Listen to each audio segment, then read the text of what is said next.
More than 200 people died in yesterday's bomb attacks in Iraq's Sadr city.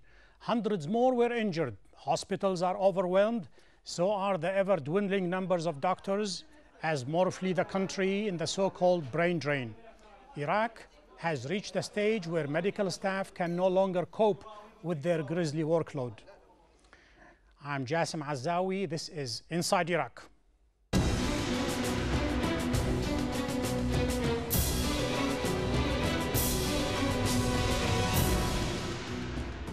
Also on the program, Iraq is the latest battleground between Washington and Tehran. President Bush may even need the help from a country he labeled a terrorist state.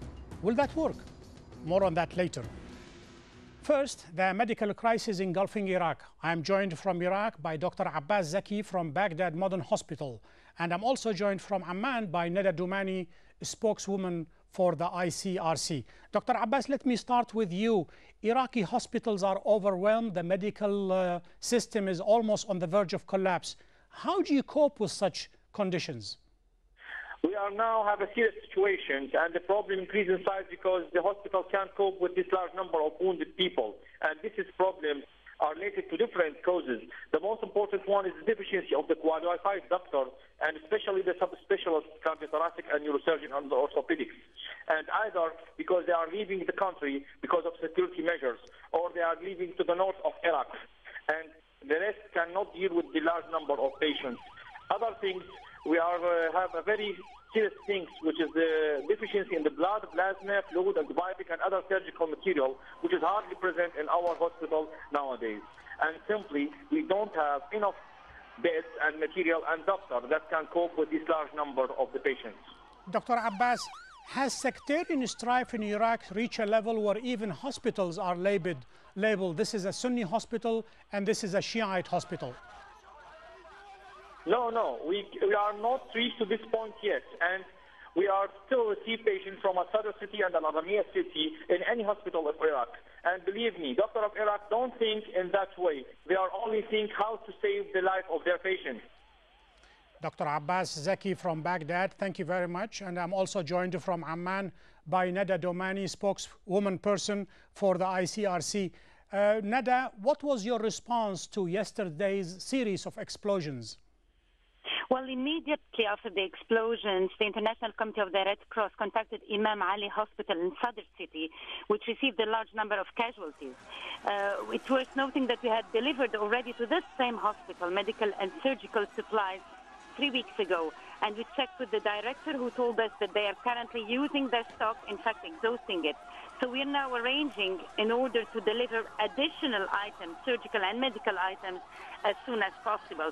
Now, this is precisely what we usually do whenever and wherever it happens all over Iraq, bearing in mind that this assistance, no matter how meaningful it is, it can only be limited in relation to the immensity of needs and the scale of violations of international law currently. Neda, what is the assessment of the International Committee for the Red Cross Iraq of the humanitarian situation in Iraq? How would you describe it?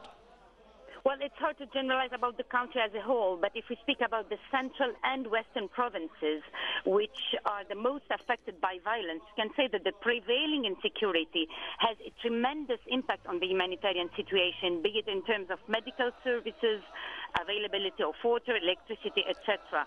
Unfortunately, there is a widespread disrespect of civilian life and human dignity. You mentioned civilians being killed, hospitals which can hardly cope with the large number of injured, mortuaries overwhelmed with bodies, sometimes unidentified. Not to forget also that tens of thousands of people are displaced out of fear or because they are directly threatened. In fact, unfortunately today in Iraq, civilians, we can say, are bearing definitely the brunt of the conflict.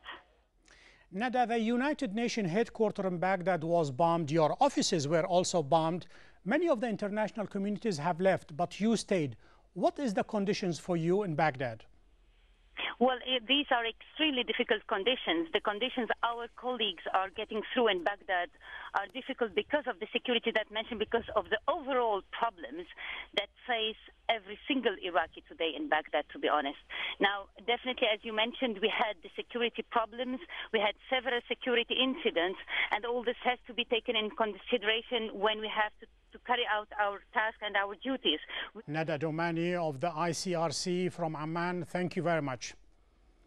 We'll take a break now, and when we get back, we shall discuss Iran's rising influence in Iraq.